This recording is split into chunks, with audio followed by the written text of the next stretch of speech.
The string quartet played softly in the background as I watched my ex-husband Michael strut across my sister's wedding reception like he owned the place. 8 months since our divorce, and he still had that same arrogant swagger, that same self-satisfied smirk that used to make my heart flutter, but now just made my stomach turn. My name is Catherine Wells, and at 35, I was watching the man who betrayed me flaunt his new engagement ring while secretly planning to use my inheritance to fund his wedding.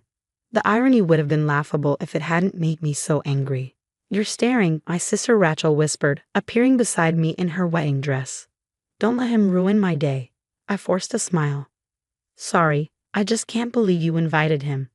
Mom insisted. "You know how she is about keeping up appearances." Rachel squeezed my hand. "But seriously, what's going on?" "You've got that look." That look. The one I'd worn when I discovered Michael's affair with Jessica, his much younger assistant. The one that meant I knew something others didn't.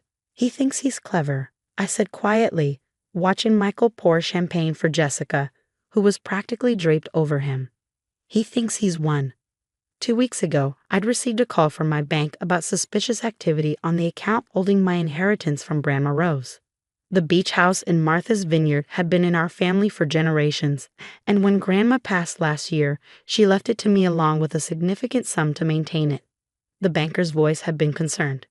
"Mrs. Wells, someone attempted to access the property's equity line of credit.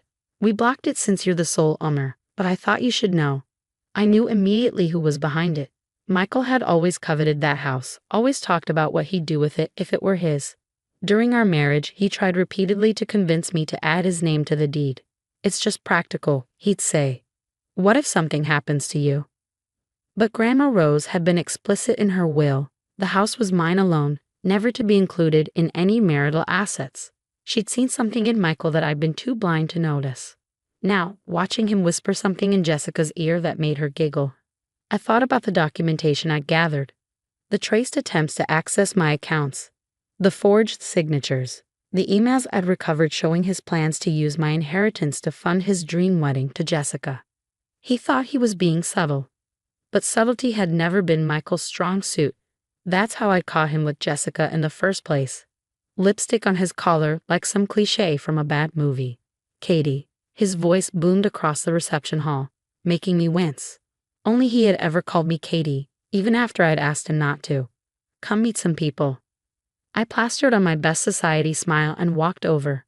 Michael stood with Jessica and an older couple I didn't recognize. "Mr. and Mrs. Davidson, this is my ex-wife, Katie," he said, emphasizing the X with obvious satisfaction. "She's the bride's sister." "Lovely to meet you," Mrs. Davidson said, though her eyes held that mixture of pity and curiosity that divorced women often face at social events. "Katie here just inherited a beautiful beach house," Michael continued, his voice dripping with false casualness. "Perfect for a summer wedding, wouldn't you say, Jess?" Jessica giggled, flashing her enormous engagement ring. "Oh, honey, are you thinking what I'm thinking?" I took a slow sip of champagne, watching them perform their little show. They thought they were being clever, dropping hints about their plans for my property. If only they knew. "Actually," I said sweetly, "I've been meaning to talk to you about the house, Michael. Perhaps we could step outside for a moment?" His smile faltered slightly, but he followed me to the terrace. The October air was crisp, carrying the scent of fallen leaves and impending winter. "What's this about?" he asked, his tone less confident now that we were alone. I pulled my phone from my clutch and pulled up the bank statement. "Would you like to explain why you tried to access my equity line of credit?" His face darkened. "Going through my private financial matters? That's low, Katie." "Not as low as forging my signature," I countered, watching his expression carefully. "Or trying to steal my inheritance to pay for your wedding to the woman you cheated with." He laughed, but there was an edge to it. "Steal? Please, that house should have been half mine anyway. 10 years of marriage and your grandmother still didn't trust me with it." Turns out Grandma Rose was a better judge of character than I was. "You know what?" He pulled out his own phone, thumbing through it before showing me a screen. "I already took care of it. Transferred the money last week. What's done is done." I stared at the bank statement he was showing me, my heart racing despite knowing what I did. The transfer was there, $250,000 moved from what appeared to be the house's equity account to his personal one. See, he smirked, pocketing his phone. The perfect amount for the perfect wedding. You should be happy for us, Katie. Jessica and I, we're soulmates. What we had, it was just practice. I took another sip of champagne, letting the moment stretch out. You really should have checked the property records more carefully, Michael. His smirk faltered. What are you talking about? That account you accessed? It's not connected to the house. It's an old joint account I kept active, knowing you'd try something like this. The house and its equity are in a completely separate trust, one you can't touch. The color drained from his face. You're lying.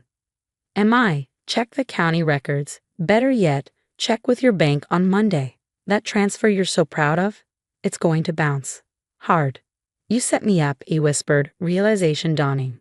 No, Michael, you set yourself up. I just made sure there was a record of it. You bitch, he hissed, stepping closer. You think you're so clever. Everything okay out here? Rachel's voice cut through the tension. She stood in the doorway, concern evident on her face. Perfect, I said, stepping away from Michael. Just catching up with old friends. I walked back into the reception, leaving him standing there seething. But this wasn't over, not by a long shot. The next morning, my phone exploded with messages. Michael's transfer had indeed bounced, triggering fraud alerts at multiple banks.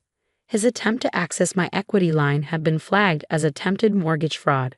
Everything was unraveling exactly as I planned. But Michael wasn't going down without a fight. By noon, he was at my door. You have to fix this, he demanded as soon as I opened it. The banks are freezing my accounts. Jessica's father is asking questions about the wedding finances. I leaned against the doorframe, enjoying his panic. Fix what? You tried to steal from me, Michael. Actions have consequences. It wasn't stealing, he protested. That house should have been part of our marital assets. You're the one who hid it in a trust. Grandma Rose put it in a trust, not me, because she saw right through you. His face twisted with rage. You think you've won? I still have copies of all your finances from when we were married, things that wouldn't look good if they came to light. I smiled, reaching for the folder I kept by the door for just this moment. You mean these? Michael stared at the folder in my hands, his bravado faltering. Inside were all the documents he thought he could use against me: tax returns, bank statements, investment records. But there was something else too, evidence of his own financial misconduct during our marriage. You know what I found when I started digging? I asked, opening the folder. Years of suspicious transfers, money moved between accounts right before our divorce. Investments made in Jessica's name while we were still married. He tried to snatch the folder, but I pulled it back. Those are private. Private like my grandmother's house. Private like my inheritance that you tried to steal. His jaw clenched. What do you want? I want you to face consequences for once in your life, I said, my voice steady despite my racing heart. No more charm, no more lies, no more manipulating your way out of trouble. You'll destroy everything, he said, desperation creeping into his tone. The wedding, my reputation. Your reputation. I laughed. You mean the carefully crafted image of the successful investment banker, the devoted fiancé? How long before Jessica's father, the retired judge, finds out how you're really funding his daughter's dream wedding? Michael's face paled. Judge Harrison was old money, the kind that cared deeply about reputation and propriety. Finding out his future son-in-law had attempted mortgage fraud would end more than just wedding plans. Catherine, please, he said, using my full name for the first time in years. We can work something out. Like you worked things out with Jessica while we were still married. He ran his hands through his hair, a gesture I remembered from whenever he felt cornered. What if I pay it back? All of it, with interest. This isn't about money, I said quietly. It's about truth. About facing what you've done. Just then, a car pulled into my driveway. Jessica stepped out, her face streaked with tears. Michael? Her voice cracked. Why are the caterers calling me about bounced checks? Why is Daddy asking about fraud alerts? I almost felt sorry for her. Almost. Perfect timing, I said, holding up the folder. We were just discussing your wedding finances. The next hour was a blur of revelations. I laid out everything: the attempted theft, the forged documents, the years of financial deception. Jessica's face went from confusion to horror to rage. You told me the money was from your investments, she whispered, staring at Michael. You said you've been saving for years. Baby, I can explain. Explain what? She cut him off. How you tried to steal from your ex-wife to pay for our wedding. How you lied to me, to Daddy, to everyone. She turned to me, her mascara running. Did you know he's been pressuring me to postpone signing the prenup? Said it was just a formality we could handle after the wedding? I hadn't known that, but it fit perfectly with everything else. Michael tried to reach for her, but she jerked away. Don't touch me, don't you dare touch me. She ran back to her car, gravel spraying as she sped away. Michael stood there, watching her leave, his perfect world crumbling around him. Happy now, he spat at me. No, I said honestly, but at least the truth is out. The aftermath was swift and merciless. Judge Harrison, livid at the attempted fraud and deception, made sure Michael's actions became known throughout their social circle. The prestigious investment firm where he worked, already wary of scandal, asked for his resignation. Jessica returned the engagement ring via courier, along with a letter from her father's lawyer warning Michael to stay away from his daughter. But the real consequences came from the banking regulators. My careful documentation of Michael's attempted fraud triggered investigations into his professional dealings. Years of questionable transactions came to light. A week after everything exploded, Rachel called me. Have you seen the news? She asked without preamble. I pulled up the local business journal's website. There it was. Prominent banker under investigation for fraud and financial misconduct. Are you okay? Rachel's voice was soft with concern. I thought about it for a moment. Was I okay? The man I'd once loved, who I'd built a life with, was facing criminal charges. His reputation was destroyed, his future uncertain. I'm better than okay, I realized. I'm free. The beach house stood exactly as Grandma Rose had left it, weathered shingles and worn floorboards holding decades of family memories. I spent a weekend there, walking the familiar rooms, remembering summers spent listening to her stories. Never let anyone take what's yours, she used to say, looking out at the ocean. Not your property, not your dignity, not your truth. I finally understood what she meant. Spring came, bringing with it renewal and change. Michael pleaded guilty to reduced charges, accepting a sentence that included restitution and probation. Jessica married a junior partner at her father's law firm. Life moved on. I hired contractors to restore the beach house, updating it while preserving its character. As I oversaw the renovations, I thought about legacies, not just of property, but of strength and wisdom. One evening, sorting through old papers in Grandma's study, I found a letter she'd written to me before she died. My dearest Catherine, if you're reading this, you've probably already discovered why I put the house in a trust. I saw in Michael what you couldn't or wouldn't see. A man who measured his worth by what he owned, who saw relationships as transactions. But you, my darling girl, you've always been stronger than you knew, strong enough to face hard truths, to stand up for yourself, to rebuild when necessary. This house isn't just walls and windows. It's proof that some things can't be bought or stolen. They have to be earned, cherished, protected. Take care of it and let it take care of you. All my love, Grandma Rose.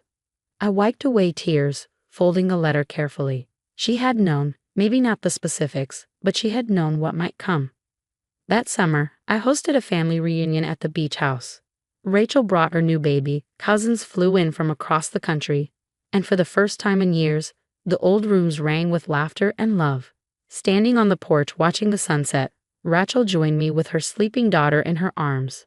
You did the right thing, she said quietly, exposing Michael, protecting what's yours. Grandma would be proud. I smiled, thinking of the letter upstairs.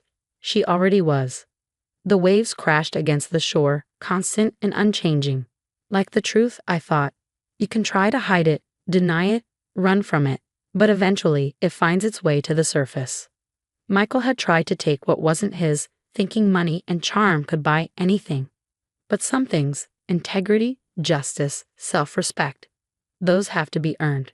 And once you find them, you have to protect them, just like Grandma Rose protected this house for me. My phone buzzed. A text from my lawyer confirming the last of Michael's restitution payments had been processed. I deleted it without responding. That chapter was closed. The sun dipped below the horizon, painting the sky in shades of pink and gold. Inside, I could hear my family's voices, the next generation making memories in these old rooms. This was my inheritance, not just the house, but the strength to protect what matters, the wisdom to know what's truly valuable, the courage to stand up for what's right. And that, I realized, was worth more than anything Michael had ever tried to steal.